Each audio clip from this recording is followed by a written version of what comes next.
Why men never approach women anymore? I think we live in a society where men are torn down for small things, and they're scared to shoot their shot, and it's sad to see.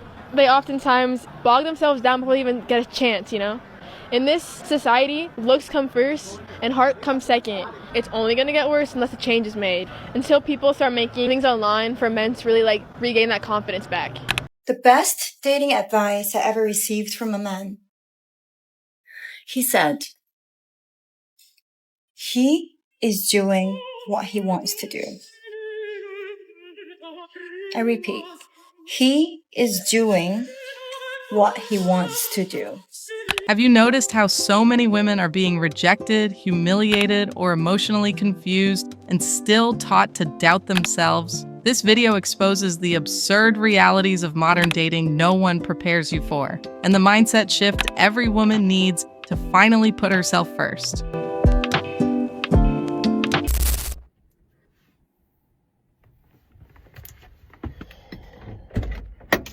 Literally.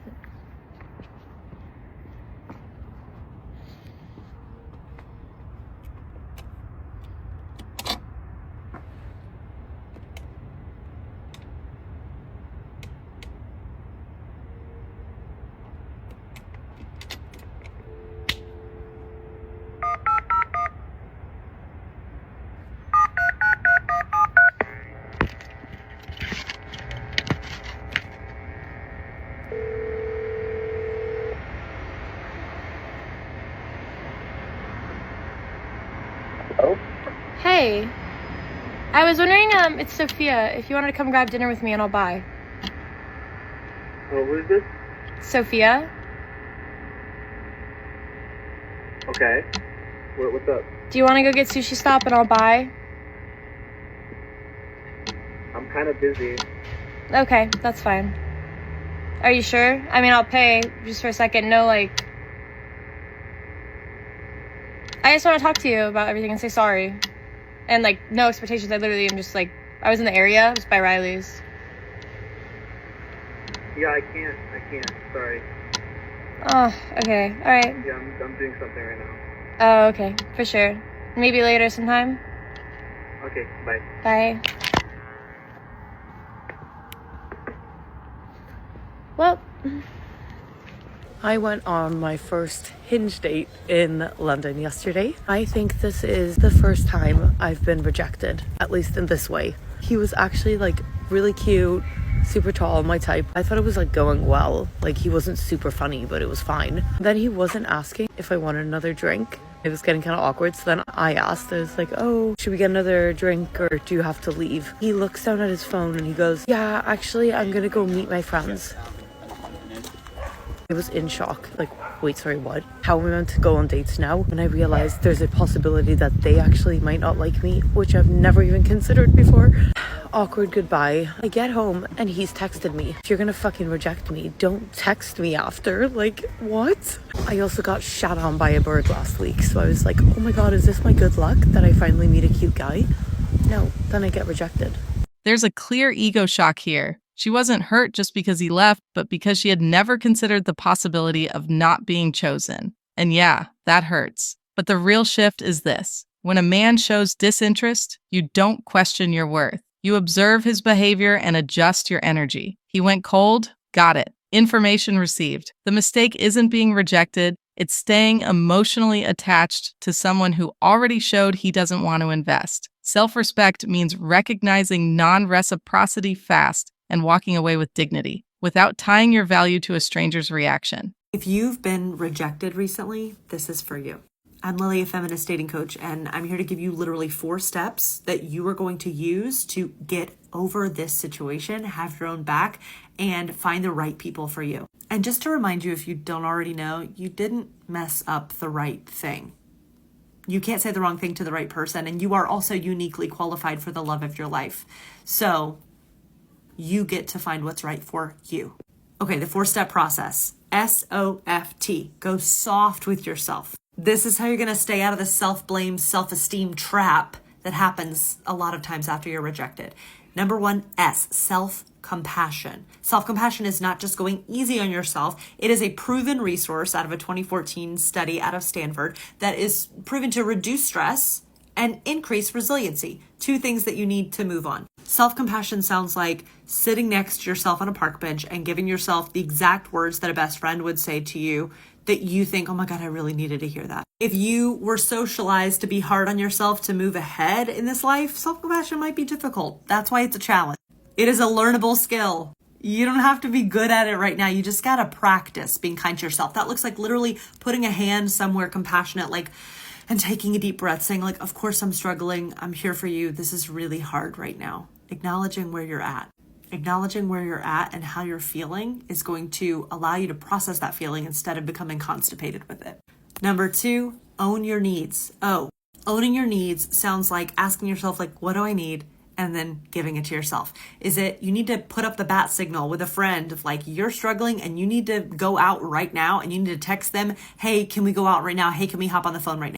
Maybe it's a deep breath. All I need is a deep breath or a nap. Maybe I need to eat a good meal. Maybe I need to plan a little treat or a little vacation for myself if I have that availability. What do you need? Can you give it to yourself now? Go.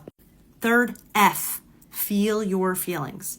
This is hard to do, and it can sound really nebulous, so I'm going to give you exactly how to do it.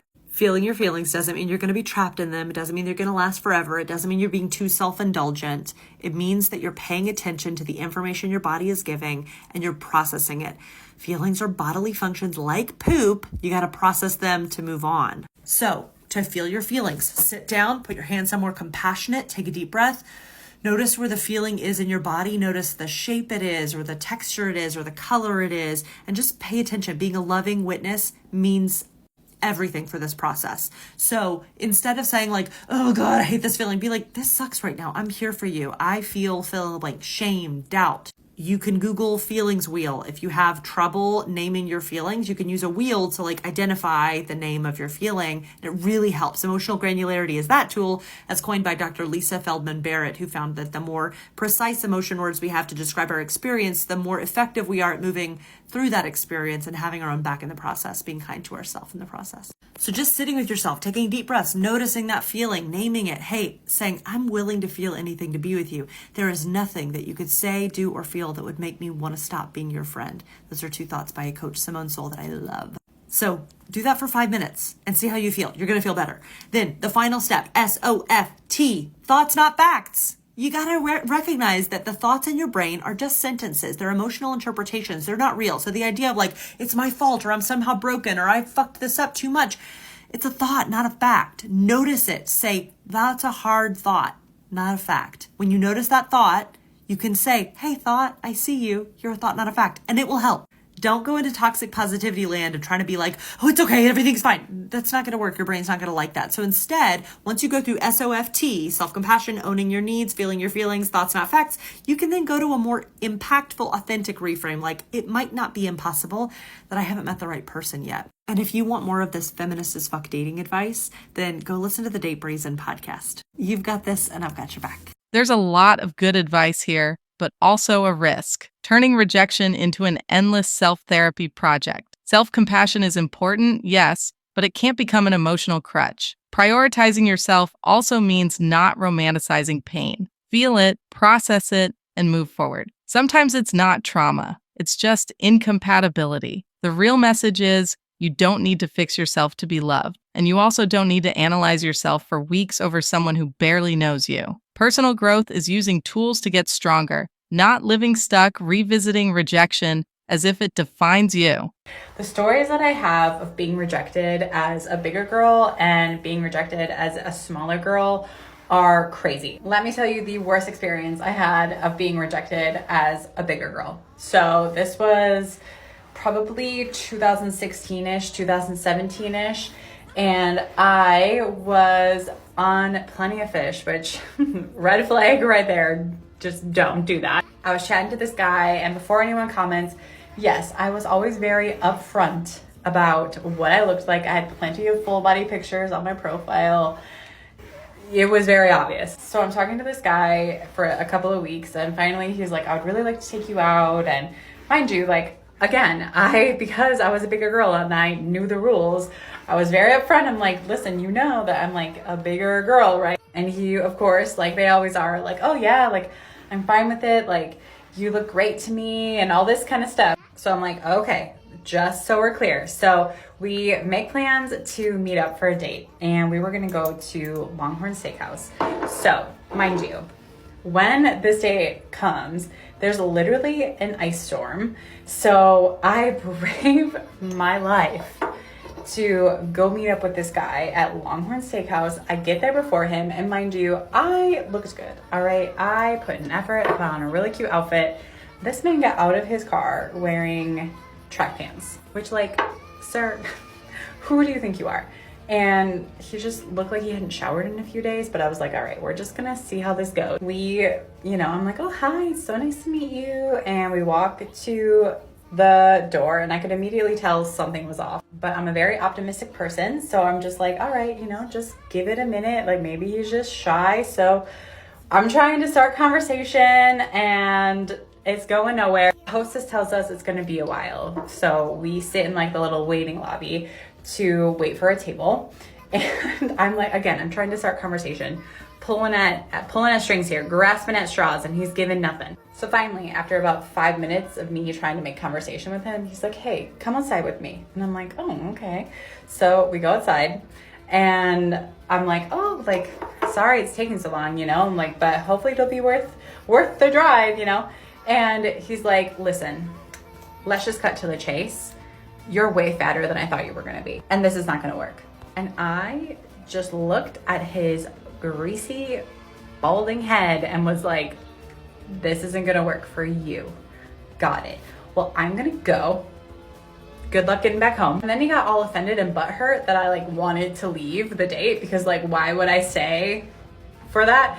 And he was like, well, you can stay. We can have dinner. It's fine. Just why would I stay for that? You were just incredibly rude to me. No, I'm gonna go. Good luck getting home. And when I tell you, so that was the harshest I was ever rejected. I have plenty of other stories if you want them, but the vast difference between that and the harshest way that I have ever been rejected as a smaller person is so incredibly telling. So incredibly telling. The harshest I've ever been rejected in a smaller body was someone just being like, hey, I had a great time, but I just think we might be better off with other people. A normal response, right? A normal response. So yeah, in case you were wondering, decent human respect is another great example of thin privilege. This story makes one thing very clear. Rejection isn't just about attraction, it's about character. The problem was never her body, it was his lack of basic respect and humanity. This is where the non-negotiable comes in. Zero tolerance for disrespect. A woman who prioritizes herself doesn't try to understand rudeness, doesn't explain the obvious, and doesn't accept breadcrumbs disguised as honesty. Bodies change, weight changes, dignity does not, and most importantly, when someone treats you poorly, that's not feedback about you. It's a diagnosis of them. Walking away was exactly the right move. Get ready with me for bed while I tell you about the worst time I've ever been rejected by a guy. I literally have not told anyone this story because that's how humbling the experience was. Background info, I never ever approach guys first because I have anxiety. So I must have just been feeling crazy this night. So I see this guy out of the corner of my eye, and he is super duper tall, exactly my type. You guys probably wouldn't think he's cute, but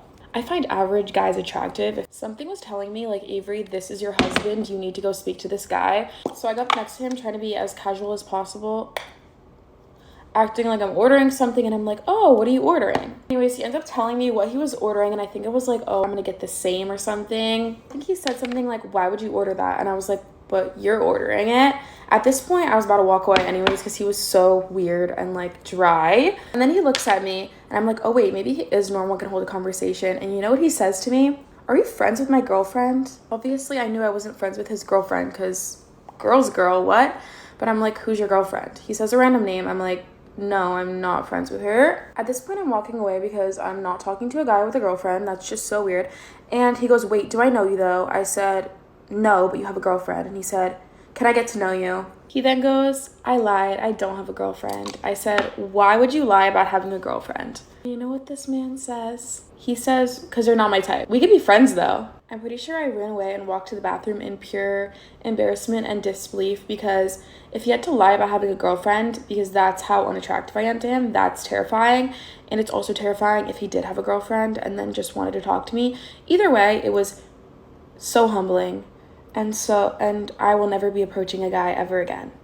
This situation isn't humiliation, it's protection. He lied, acted confusing, and still tried to put her in the friend box after devaluing her. That says nothing about her looks and everything about his emotional immaturity. The lesson here isn't never approach men again. It's never stay where there's confusion, lies, or mind games. A woman who prioritizes herself, doesn't compete with anyone, doesn't accept twisted conversations, and doesn't try to decode strange men. If it's not clear, it's not safe. And if it's not safe, you leave. Simple as that. If a guy recently ghosted you or rejected you in some way, I want you all to watch this and drill these 3 things into your head. Number 1, when somebody rejects you, it has so little to do with you. It's really easy to personalize rejection, but think about if somebody showed up on your doorstep right now and they were like, hi, I'm selling hot tubs. And you were like, whoa, I don't have the space for a hot tub. I don't have the income for a hot tub. And you know what? I don't even like hot tubs that much. So then you tell them no. It's not because there's anything wrong with them. You're not saying your hot tub's inadequate. Your hot tub's not good enough for me. It's just not the right fit. You see where I'm going with this? It's not that you're not good enough for that guy, not pretty enough for that guy, not smart enough, blah, blah, blah. All the things your ego wants to tell you, they aren't true. You as a human being fundamentally are always enough. It just wasn't the right fit. And if anything, you should be thanking the universe for removing the wrong person from your life so that you can usher in the right person even faster. Which leads to point 2. Rejection is just redirection from the universe to the right person. The more that you sit around and whine about the wrong person rejecting you, the longer you have to wait for the right person. The right guy for you, you will not have to convince and coerce into dating you. He will see you and your value from the jump, and he will feel like the luckiest man on earth. Remember, you will never be enough for the wrong guy, but you will always be enough for the right guy. Which leads to point 3. Think of somebody in the past that you were so hung up on. Someone who just had you in an effing headlock. I would bet you anything that you are now happy it didn't work out with that guy, because now you've elevated and you're dating even better men. It's difficult to see from our limited perspective right now because our ego only sees what's in front of us. But your higher self or the universe or God, whatever resonates with you, it sees every possibility in your future and is directing you towards your highest calling. And the less you resist that path, the faster it's going to come. And by clinging to this guy who rejected you and using it as a reason to judge yourself and feel inadequate and like you're not enough, you are pushing away the future that's meant for you. All of you deserve better than that. All of you deserve a man who sees you and is like, she's the one. That's my girl. Not someone who has to like think it over. Oh my God, that's so lame. Like, it's so lame, you guys. You have to see it as that. If you found these tips helpful, be sure to schedule a one-on-one with me via the link in my bio.